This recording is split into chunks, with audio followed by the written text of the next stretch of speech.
Welcome to Srilakshmi channel. அம்மா இன்னைக்கு ஒரு டிஷ்ஷு தான் பண்ண போகிறாங்க. அம்மா என்னம்மா பண்ண போகிறீங்க? கருவேப்பிலை துவையல் அரைக்க போகிறவா. ஆரம்பிங்க. அம்மா இது வந்து வித்தியாசமான கருவேப்பிலை துவையலா இல்லை எப்பயும் உள்ளது மாதிரியா? இல்லை, சில பேர் பச்சையாக அரைப்பாங்க, சில பேர் வெறும் கருவேப்பிலை இந்த மிளகு இதெல்லாம் வச்சு அரைப்பாங்க. இது நான் மிளகெல்லாம் வைக்கலை, நான் வேறு மாதிரி அரைக்கிறேன். சரி அம்மா, இந்த கருவேப்பிலையோட பலன்களை பற்றி கொஞ்சம் சொல்லிட்டு ஆரம்பிங்க. கருவேப்பிலை சாப்பிட்டா முடி வந்து நல்லா வளரும்பாங்க, நம்ம நரைக்காது தொடர்ச்சி. ஆனால் அதை விடாமல் சாப்பிடணும். கருவேப்பிலை சாப்பிட்டா முடி வளரும், உடம்புக்கு ரொம்ப நல்லது, டைஜஷன் ஆகும், எல்லாமே பண்ணும். ஹீமோகுளோபின் வந்து அது இன்க்ரீஸ், ஹீமோகுளோபின் நல்லா இதாக ஆகும். ஆனால் இந்த ரத்த விருத்தி, அதாவது இங்கிலீஷில் வரல, ரத்த விருத்தி, அதனால் சொல்கிறேன் எல்லாமே நல்லது. ஆனால் டெய்லியே யூஸ் பண்ணால் நல்லது தான். அது வந்து டெய்லி யூஸ் பண்ணுறதுக்கு வாய்ப்பு இருக்காது. அதனால் நம்ம பொடியாக கூட செஞ்சு வச்சுக்கிட்டு இட்லிக்கு தோசைக்கு எல்லாத்துக்கும் சாப்பிட்லாம். ஆனால் பொடி வந்து எனக்கு இடிக்க தெரியும், அது ஒரு நாள் வந்து நான் காமிக்கிறேன்.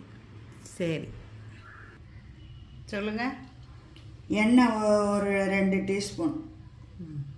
2. சரி பாருங்க. கடுகு போடுறீங்களா? ஆமாம், கடுகு போட்டு கடுகு நல்லா வெடிக்கணும்.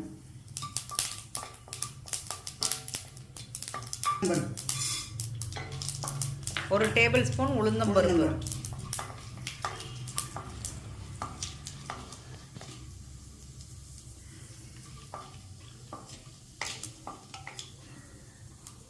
பெருங்காயம், கட்டி பெருங்காயம். மிளகாயெல்லாம் உங்கள் தேவைக்கேற்ப போட்டுக்கோங்கம்மா. இந்த பாருங்க, நான் போட்டிருக்கேன் 6 மிளகாய் வத்தா போட்டிருக்கேன். ஒரு கைப்பிடி கருவேப்பிலைக்கு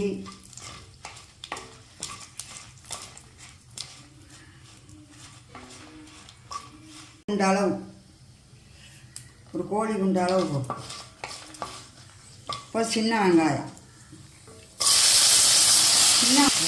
சின்ன வெங்காயம் ஒரு 15.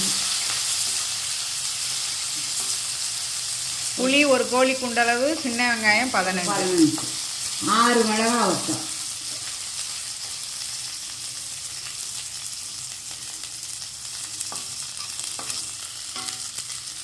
வெங்காயம் நல்லா வதங்கணும்.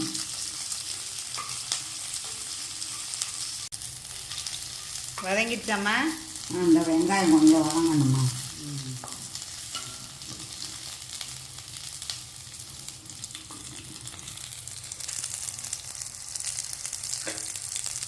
இன்னும் வதங்கணும் என்ன? ஆமாம், நான் கொஞ்சம் வதங்கணும். வாசனை வந்து ஒரு கைப்பிடி கருவேப்பிலை. நான் கைப்பிடி பிடிச்சி தான் வச்சு பார்த்துருக்கேன். இப்போ பார்த்தேன் நான் ஒரு கைப்பிடி.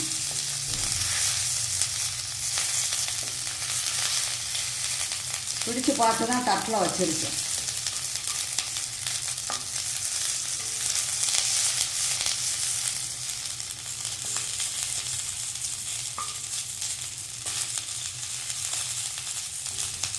ஒரு கைப்பிடி அளவு கருவேப்பிலை போட்டு வதக்கணும்.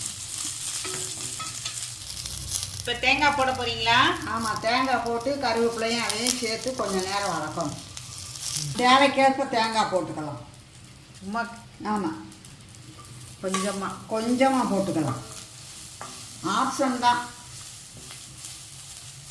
ஏன்னா அந்த கருவேப்பிலையில் கொஞ்சம் ஒரு இது மாதிரி ஒரு நமப்பு இருக்கும், அதுக்கு தான் கொஞ்சம் போட்டுக்கலாம்.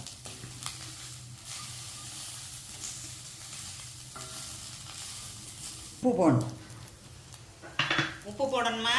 ஆமாம், கொஞ்சம் உப்பு போடணுமா. உப்பெல்லாம் கொஞ்சம் தேவைக்கேற்ப போட்டுக்கோங்க.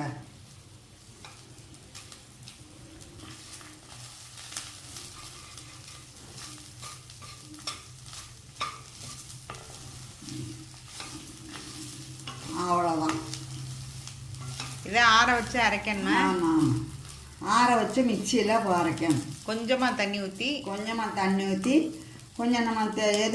நம்ம இதுக்கு வந்து சாப்பாட்டுக்கும் வச்சுக்கலாம், தோசை இட்லிக்கும் வச்சுக்கலாம், எல்லாத்துக்குமே இது மேட்ச் ஆகும். மோர் சாதத்துக்கு ரொம்ப சூப்பராக இருக்கும். நீங்கள் வேணாலும் சாப்பிட்டு பார்த்து சொல்லுங்கள். பண்ண போகிறேன். பண்ணுங்க. ஆ இப்போ இதை ஆற வைக்கிறோம். என்னம்மா இதை ஆற வச்சு இப்போ அரைக்கணுமா? இதை பார்த்துக்கோங்க எப்படி இருக்குது பாருங்க. சூப்பராக இருக்கும். நீங்கள் அரைச்சி பாருங்கள்.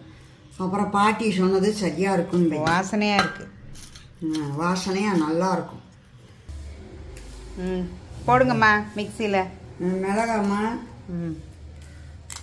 மிளகா ஒடிச்சு போடுறேன், அப்போ தான் சீக்கிரம் அரைப்படும். அவ்வளோதான். எல்லாத்தையும் ஒன்றா போட்டுருங்கம்மா. அரைச்சிட்டு காமிப்போம். சட்னி அரைச்சாச்சுலம்மா. ஆமாம். இப்போ கொஞ்சம் கடுகு உளுந்தம் பருப்பு போட்டு ஒரு காஞ்ச மிளகாய் கிள்ளி போட்டு தாளிச்சிக்கலாமா? தாளிச்சா போதும். ஏன்னா ஏற்கனவே நம்ம எண்ணெய் ஊற்றி எல்லாம் வதக்கியிருக்கோம். அதனால் கொஞ்சமாக எண்ணெய் ஊற்றினா போதும்.